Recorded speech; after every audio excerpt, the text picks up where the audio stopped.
Alright everyone, welcome to this new episode. This episode is Bills. We're going to review all of the episodes of Avatar: The Last Airbender. One go, so we're just going to go through all of them. So let's see how this goes. Alright, starting with Season 1, we got The Boy in the Iceberg. This is a great episode. It's a great introduction to all of the characters. Perfect introduction to all of the characters. We get better world building in this episode than most shows get in their first season. That's how good this is. Plus, we got the cleanest magic system ever. It is so good. I mean, the four elements, the things, the the different types of martial arts that basically make up those elemental bending. Like, I'm jealous. Like, just knocked it out of the park. Also, this is the penguin sledding episode. That's pretty good, right? All right, then we get the Avatar Returns. Oh boy, this is when we get the gang's first interactions with Zuko.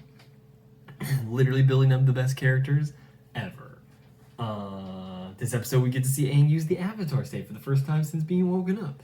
And Sokka literally leaves his grandmother home alone with kids and women to protect her. So yeah.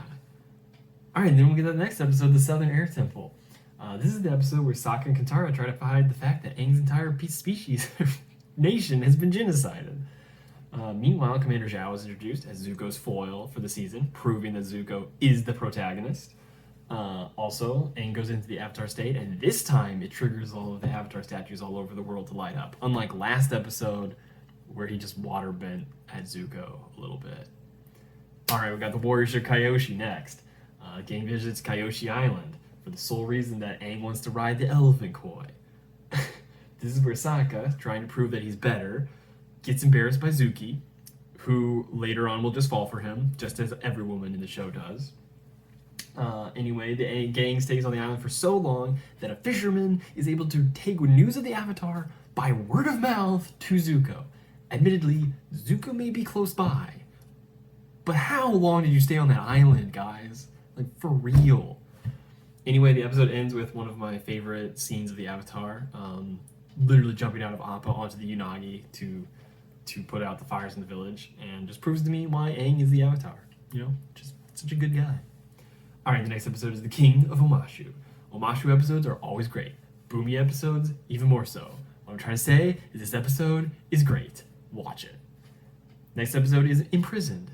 This is the prime example of why the show is amazing and the movie is terrible. Like, just watch the difference in the scenes. There is no competition. Also, you won't notice until the end of this episode that Zuko hasn't been in the episodes for like the last two episodes until he shows up at the end to pick up Katara's necklace. The next episode is The Winter Solstice, Part 1, The Spirit World. This is the first half of a two-parter and it has nothing to do with the next half. Also, Uncle Iroh is the laziest person ever, and it just makes me wonder why he gets anything done ever. Alright, the next episode is Part 2, or Winter Solstice, Part 2, Avatar Roku. This episode demonstrates how well Avatar can tell stories like just about characters. Like, the plot of the episode is fly to an island and talk to a dead person. And it's like one of the best episodes of Season 1. Also, Aang turns into Roku and flippin' makes the volcano explode. So there's that.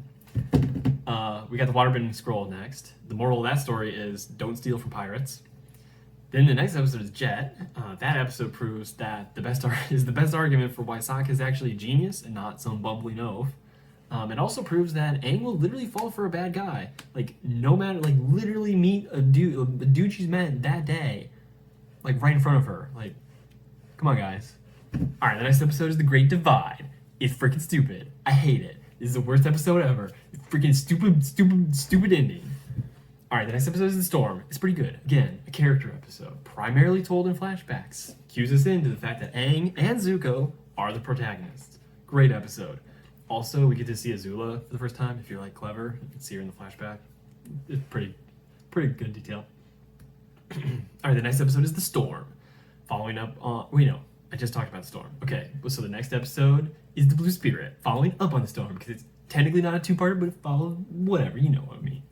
We get Zuko teaming up with the Frog Gathering Aang. Yeah, it's a pretty good episode. Final moments have like literally the saddest and most poignant bit of flashback or foreshadowing the show is ever gonna tell. So it's pretty good. All right, the next episode is The Fortune Teller. In this episode, Avatar literally deals with fate, determinism, and free will, and people still call this a kid's show. Also, Katara has to have it spelled out to her that Aang likes her. Alright, the next episode is Bato of the Water Tribe. Despite Bato being like the whole catalyst for this episode and literally like the name of the episode, all I can think about is the final fight at the monastery and the fact that Iroh pretended to be disabled so that June would lay on him. Yeah. At the end of the episode, we get the first Katang kiss, a little peck on the cheek, and it's actually, if you pay attention to the dialogue, meant for Zuko. So, alright, the next episode is The Deserter. Aang gets in trouble for being overly protective of Katara. Then, later he'll hurt Katara because he's too excited about learning to firebend. So remember, kids, women don't cause your problems. You cause your problems because of women. The next episode is the Northern Air Temple. Aang literally gets jealous of a disabled kid. Sokka solves a problem with stench, and the set piece for the final episode of the entire series is set up in this episode. So basically, it's like a typical season 1 episode. The next episode is the Waterbending Master. Katara goes from needing a waterbending teacher, trying to kill that waterbending teacher, and then being a waterbending master in the space of 1 episode. Also, Sokka gets his second girlfriend in this season, but technically his first. Who's that? All right, then we got the 2-parter, The Siege of the North. So in part 1, Aang is literally so freakishly stupid that he is brought to the most spiritual place in the Northern Water Tribe, knows that there's a moon and ocean spirit, sees 2 fish in the pond circling each other, and he still has to go to the spirit world to ask like the literal devil where the spirits are. Like, bro, use your mind. They're right there. They're the fish. Okay, part 2. This was pretty good. Aang turns into like a giant water spirit titan Evangelion Jaeger thing. Zuko turns into a tragic hero. Zhao turns into dead. And Yue turns into the moon. And that's season 1, buddy. Season 2, Earth. The first episode, we got the Avatar State. This is a great bookend with the final episodes of this season, talking about the Avatar State. And the conflict in this episode is actually pretty good because the general doesn't even really hate Aang. He just wants him to control the Avatar State, although he's a little too forceful about it. Also, this episode shows you that Aang cares way too much about women. Like, the Avatar State is a defense mechanism, right? And you go into it because your girl is in danger? Like, that's not defending you. Like, come on, you're 12. Like, you don't want to think about these things yet. Alright, anyway, the next episode is The Cave of Two Lovers. This is where I would sing the Secret Tunnel... This is where I would sing the Secret Tunnel song if I was any good at singing a song. Also, the What If We Kissed is like the most wholesome Katang line ever. I hate it. Alright, the next episode is Return to Omashu. Literally one of the best episodes in the show. We get May, we get Ty Lee, we get more Azula, we get Boomy. At least Boomy's face. And Aang's actions at the end prove to me why he's the Avatar. Again, with the episode The Warriors of Kaioshi, he literally does something that doesn't need to do to help people who care about him and or hate him. Yeah, so that's why he's the Avatar. Alright, the next episode is The Swamp. This is where we learn about Froggy Swamp style. And also, I'm pretty sure that Katara's waterbending could cut through those vines so easily. That dude inside is pretty shreked. Alright, the next episode is The Avatar Day. This is the episode Aang turns into Kaioshi to talk about how she moved an island somewhere else. And the town in this episode thinks that boil people in oil, and community service is the same level of punishment. Ugh. Next episode is...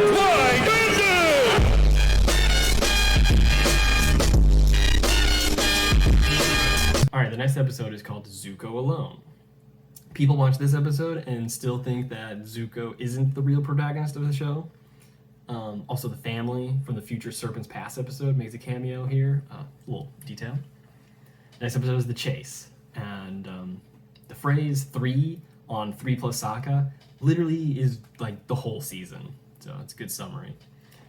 This episode, Ty Lee takes an interest in Sokka, as the ladies do, you know. And Aang sits and waits for Azula in an abandoned town because he's a baller.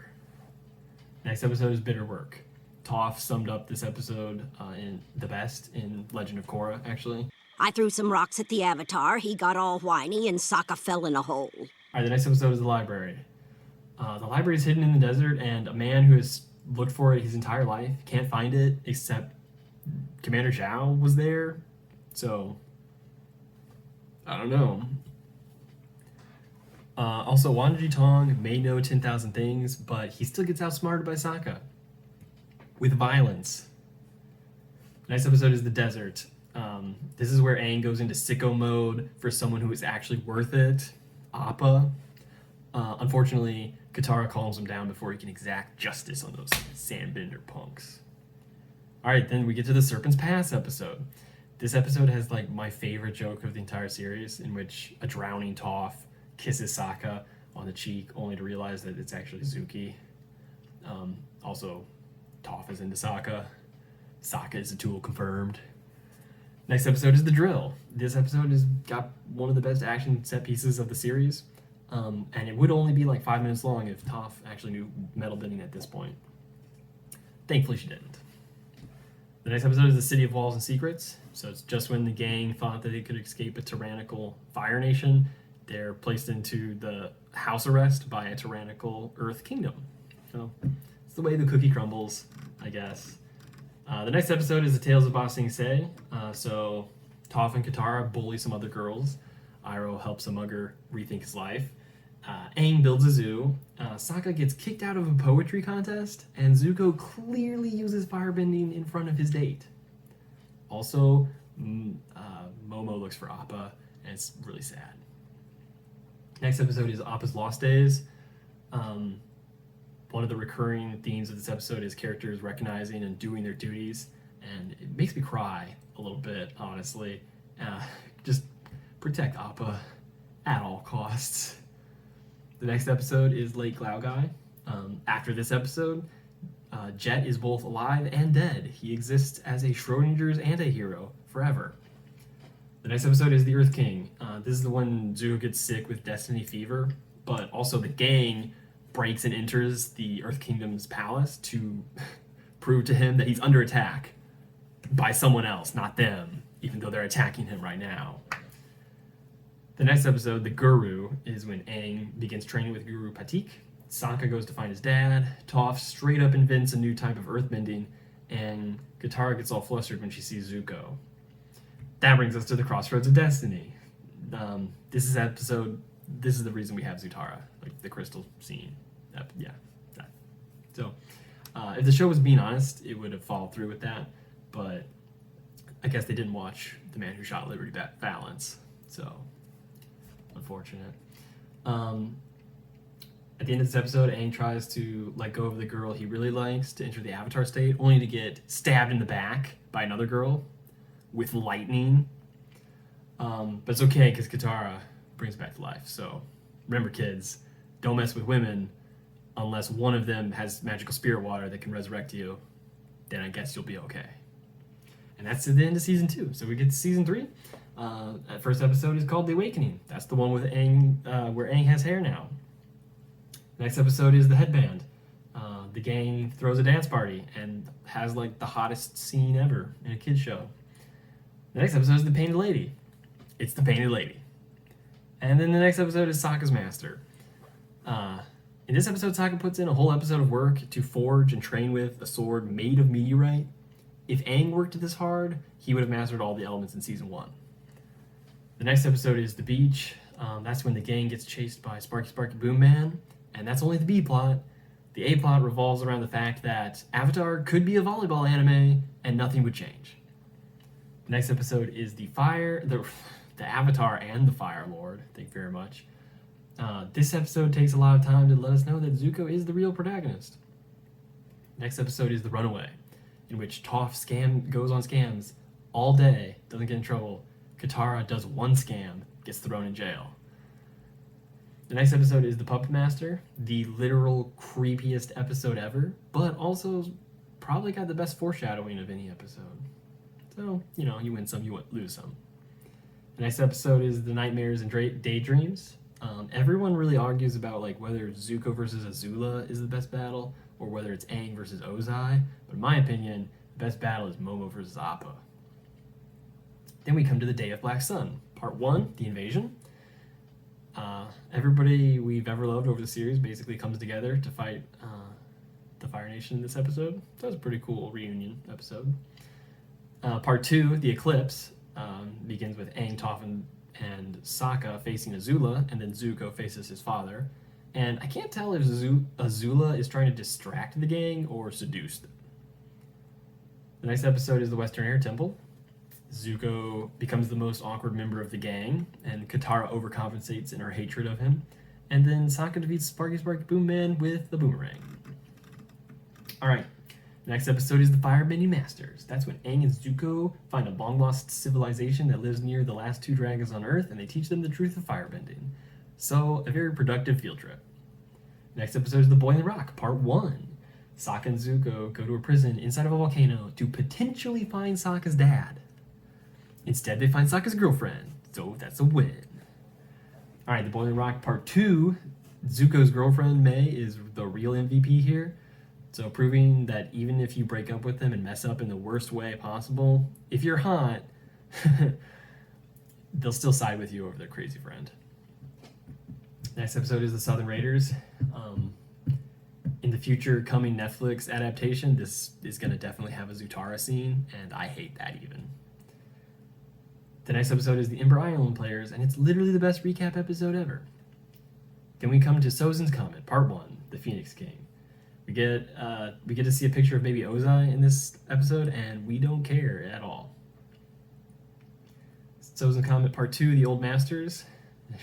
You know, Destiny is a funny thing. It has a way of bringing all of the old people together just when you need them. Sozin's Comet Part 3, Into the Inferno. Between this and the last episode, we get like near perfect final conflicts for the 2 main characters.